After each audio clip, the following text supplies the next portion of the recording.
Olá, primários e primárias. Sejam todos bem-vindos. Eu sou a tia Pri e este é o Prim, nosso mascote de massinha.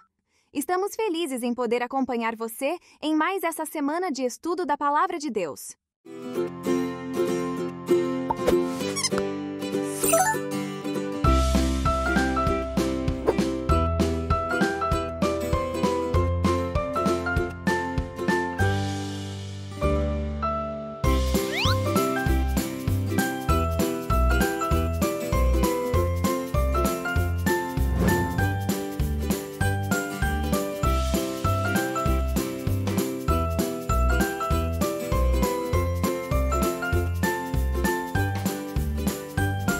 Esta lição fala sobre graça.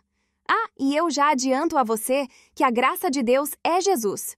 Portanto, quando falamos sobre graça, estamos falando de Jesus.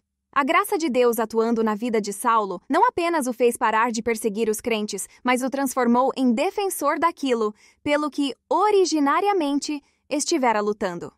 Ananias também serve como exemplo da graça ao aceitar Saulo na família de crentes e chamá-lo de irmão. A graça de Deus ainda hoje atua na vida de pecadores. O objetivo deste vídeo é ajudar você a saber que a graça de Deus nunca tem fim. Também queremos incentivar você a se sentir grato, pois Deus constantemente procura nos falar de seu amor. Além disso, queremos que você responda, tornando-se atento e atenta às muitas mensagens do amor de Deus. Nosso verso para decorar está em Atos capítulo 9, verso 15, e diz o seguinte: Saulo é o instrumento que escolhi. Lembre-se que Deus nunca deixa de nos amar. Por que você acha que Deus fez coisas maravilhosas para nós? Eu não sei por quê, mas gosto de pensar que é porque Ele nos ama. Nós não fizemos nada para merecer tantos presentes. Todas essas coisas nos mostram a graça de Deus. Saulo experimentou a graça de Deus de maneira incomum. Hoje, vamos ouvir mais sobre ele. Nossa mensagem de hoje é: o amor de Deus é como luz nas trevas. Hoje vamos continuar aprendendo sobre o infalível amor de Deus. A seguir, vamos assistir nosso informativo da semana. Fique com a gente.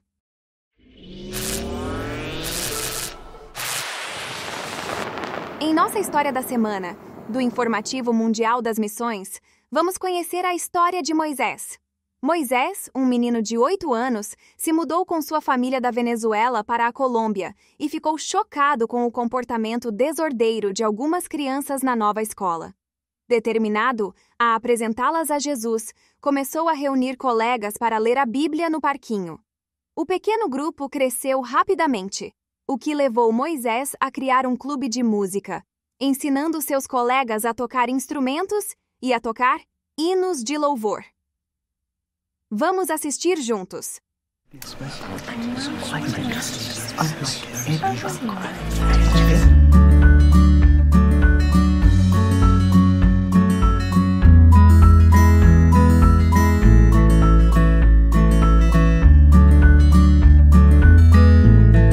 Informativo Mundial das Missões.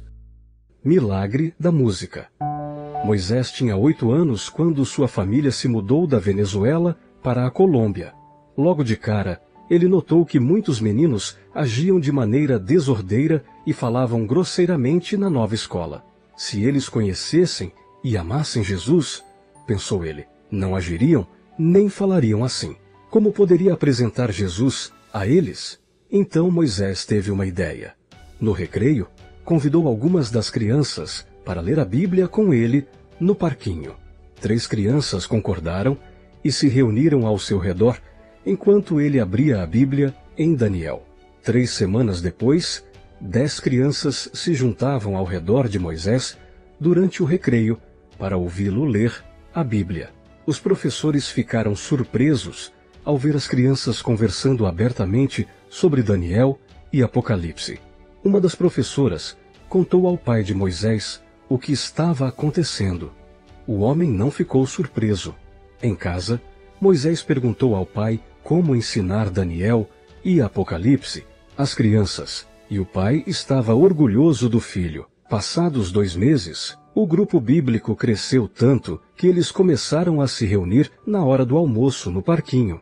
As crianças comiam enquanto aprendiam sobre a Bíblia. Naquele momento, Moisés percebeu que o grupo precisava de um nome. Ele pensou e orou sobre o assunto.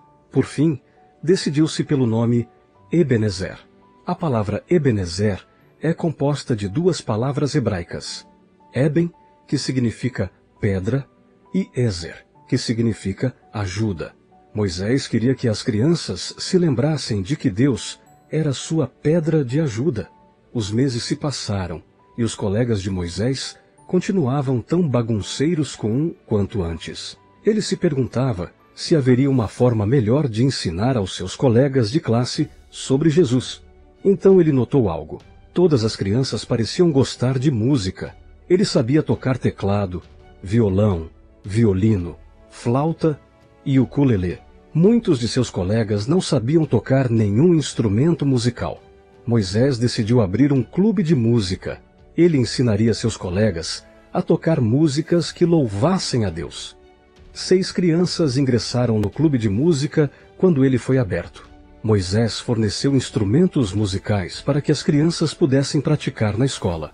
Ele até permitia que seus colegas levassem seu violino e sua flauta para praticar em casa. O clube crescia à medida que Moisés ensinava as crianças a tocar belos hinos de louvor. Em pouco tempo, os jovens músicos estavam tocando em cultos e outros eventos escolares. No fim daquele ano, eles tocaram na cerimônia de formatura. Ano após ano se passou. Moisés liderou o clube de música até terminar o 9º ano. A escola não tinha ensino médio e ele precisou mudar para outra escola. Mas o clube de música continuou a se reunir. Depois que Moisés saiu, a escola decidiu tornar a música em disciplina oficial e pediu a Moisés que fosse o primeiro professor no curso semanal de música. Moisés pode ter apenas 14 anos, mas já é professor de música de 25 alunos. Toda quinta-feira, ele dá aula de música em sua antiga escola. Ele não recebe nenhum pagamento por seu trabalho. Ensina música pela bondade de seu coração e porque espera que as crianças conheçam Jesus. Seu trabalho está dando resultados. Um garoto que costumava agir e falar de modo rude entregou o coração a Jesus e foi batizado. É um novo garoto. Moisés espera que muitas outras crianças também conheçam Jesus. Parte da oferta do 13º sábado deste trimestre ajudará as crianças na Colômbia a aprender sobre Jesus. Somos gratos a você por planejar uma oferta generosa.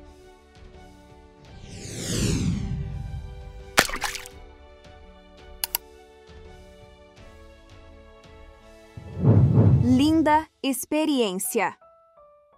À medida que o clube se expandia, os jovens músicos se apresentaram em cultos e eventos da escola, culminando com uma performance na cerimônia de formatura. Mesmo após a mudança para outra escola, Moisés foi convidado a ser o primeiro professor de música da sua antiga instituição, onde voluntariamente ensinou 25 alunos, ajudando-os a conhecer Jesus. Seu trabalho teve impacto significativo, incluindo a transformação de um garoto que se batizou e mudou seu comportamento. A oferta do 13º sábado deste trimestre contribuirá para que mais crianças na Colômbia tenham a chance de aprender sobre Jesus. Curiosidades da Divisão Interamericana. O vulcão Irazú é o vulcão mais alto da Costa Rica, com uma altitude de 11.259 pés. São 3.432 metros acima do nível do mar. A montanha Chirripó é o pico mais alto da Costa Rica, com 12.500 pés. São 3.810 milímetros. O ponto mais baixo do país fica a 240 metros abaixo do nível do mar, nas cavernas do Parque Nacional Barra Honda. Essas foram nossas curiosidades de hoje. Oramos para que Deus abençoe a todos os missionários e famílias da Divisão Interamericana. E também oramos para que Deus abençoe a você e sua família.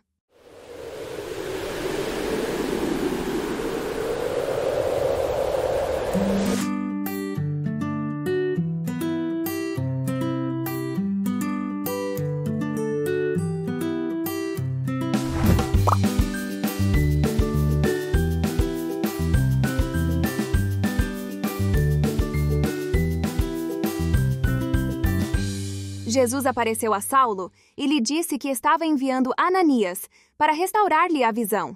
Então Jesus falou com Ananias, dizendo-lhe que fosse ver Saulo. A princípio, Ananias hesitou, sabendo da reputação de Saulo e sua missão perseguidora em Damasco. Mas Jesus assegurou a Ananias que ele havia escolhido Saulo para um grande trabalho. Ananias foi ao encontro de Saulo e o saudou como irmão. Deus usou Ananias para curar Saulo. Ananias prometeu que Saulo seria cheio do Espírito Santo. Vamos assistir juntos.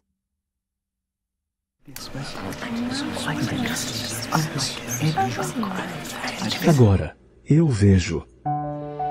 Saulo estava sentado, em silêncio, na casa de Judas. Ele não tinha aparência ameaçadora nem controladora. Não parecia ser o homem temido que havia sido apenas 3 dias antes. Com a cabeça inclinada, passava o tempo todo orando. Havia tanto pelo que orar. Com certeza orava por perdão. Ficava horrorizado ao pensar nos cristãos que havia perseguido. Ele também louvava ao Senhor e lhe agradecia mais e mais a salvação a ele oferecida. Ainda o emocionava a lembrança de ter visto a Jesus na estrada para Damasco. Ele revivia na mente, repetidas vezes, aquele momento. Judas e sua família ofereceram alimento a Saulo, mas ele se recusava a comer. Não aceitou nem mesmo alguma coisa para beber. Então eles o deixaram sozinho com seus pensamentos. As notícias se espalharam em Damasco. Os crentes ouviram que Saulo havia chegado. Saulo, o poderoso caçador de cristãos, mas que ele estava hospedado na casa de Judas. O rumor era de que ele tinha ficado cego. As pessoas ficaram sabendo que ele tinha entrado na cidade, guiado pela mão, como uma criança. Com certeza, havia ocorrido algo estranho. Mas ninguém sabia, ao certo, o que tinha acontecido. 3 dias se passaram desde que Saulo havia se encontrado o Senhor. Então Ananias, seguidor de Jesus, teve uma visão. O Senhor apareceu para ele e lhe disse: "Vá à casa de Judas, na rua chamada direita, e pergunte por um homem de Tarso chamado Saulo. Ele está orando. Saulo está cego. Ele teve uma visão, um sonho. Ele viu um homem chamado Ananias, que lhe imporá as mãos para que volte a ver." Ananias ficou visivelmente nervoso. "Senhor", respondeu ele, "muitas pessoas me falaram sobre esse homem. Ele tem feito coisas terríveis a teu povo em Jerusalém. Agora, ele chegou aqui em Damasco. Os sacerdotes o investiram de poder para prender todos os que te adoram." O Senhor assegurou a Ananias: "Vá, eu escolhi Saulo para fazer um trabalho importante. Ele deve falar sobre mim aos que não são judeus, a reis e ao povo de Israel." Ananias obedeceu ao Senhor. Ele começou a caminhar vagarosamente em direção à rua direita. Olhou para as nuvens acima e para a vizinhança atarefada. Tudo parecia completamente normal. Ananias balançou a cabeça. Tudo estava realmente longe da normalidade. Ele tinha acabado de ter uma visão do Senhor. E estava indo ao encontro do temido Saulo, de quem o Senhor dissera ter sido escolhido para um trabalho especial. Ananias encontrou a casa de Judas. Encontrou Saulo sentado silenciosamente e sem enxergar, esperando por ele. Ananias se encheu de compaixão. Estendeu as mãos sobre Saulo e disse: "Irmão Saulo, o Senhor Jesus me enviou aqui. Ele é aquele que você viu na estrada quando vinha para cá. Ele me enviou para que você volte a enxergar e seja cheio do Espírito Santo." A seguir, algo como escamas caiu dos olhos de Saulo. Então ele voltou a enxergar. Saulo imediatamente pediu para ser batizado. Não tomou tempo para comer ou beber. Sim, Deus havia chamado Saulo. Ele também tinha chamado Ananias. Ambos serviram ao Senhor pelo resto da vida.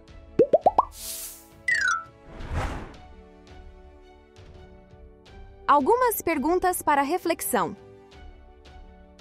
Por que Ananias não queria ajudar Saulo? Você acha que essa era uma boa razão para não ajudar? Como você acha que ele se sentiu quando Deus lhe disse que fosse encontrar-se com Saulo? Como você se sentiria se Deus lhes dissesse que fosse ajudar um valentão? Com medo? Sem vontade de ir ou perguntando se tinha ouvido bem o que Deus tinha dito? Por que Ananias foi? Ele confiava em Deus. A graça de Deus está disponível a todos. Ele cria que era instrumento de Deus para ajudar Saulo. Agora, o que você pensa sobre a mensagem de hoje? Vamos dizê-la juntos. O amor de Deus é como luz nas trevas. Em nossa história de hoje, uma tarefa muito difícil foi dada a Ananias. Ele precisava ajudar alguém que tinha tentado matar os cristãos. Ananias cumpriu a tarefa porque confiava em Deus. Deus pode transformar qualquer pessoa. O nosso verso da semana nos lembra sobre isso. Repita comigo. Saulo é o instrumento que escolhi. Atos, capítulo 9, verso 15. Para finalizar nosso estudo da semana, quero reforçar a você essa mensagem especial. Quando, em meio ao seu erro e preconceito cego, Saulo recebeu uma revelação de Cristo, a quem estava perseguindo, ele foi colocado em comunicação direta com a igreja, que é a luz do mundo. Nesse caso, Ananias representava Jesus, como representava também os ministros de Cristo na terra, os quais são indicados para agir em seu lugar. Em lugar de Jesus, Ananias tocou os olhos de Saulo para que ele recuperasse a visão. Em lugar de Jesus, colocou suas mãos sobre ele, e enquanto orava em nome do Salvador, Saulo recebeu o Espírito Santo. Tudo é feito em nome e pela autoridade de Cristo. Ele é a fonte, e a igreja é o canal de comunicação. Oramos para que Deus ajude você e sua família a permitirem que o Espírito Santo de Deus os conduza e os fortaleça na missão de pregar o Evangelho.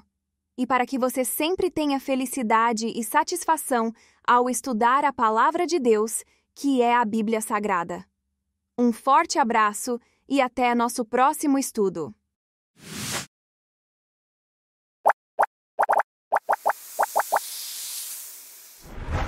Primários e primárias, que bom que você ficou até o final do nosso estudo da semana. Eu me diverti muito e você? Que tal continuar junto com a gente a cada semana? Se inscreva no nosso canal e nós nos encontraremos aqui para mais uma grande aventura. Eu sou a Tia Pri e este é o Prim, nosso mascote de massinha. Junte-se a nós para aprender mais de Jesus e da sua palavra, a Bíblia Sagrada. Se você gostou da nossa lição da semana, curta e compartilhe este vídeo. Eu espero você em nosso próximo vídeo. Um grande abraço!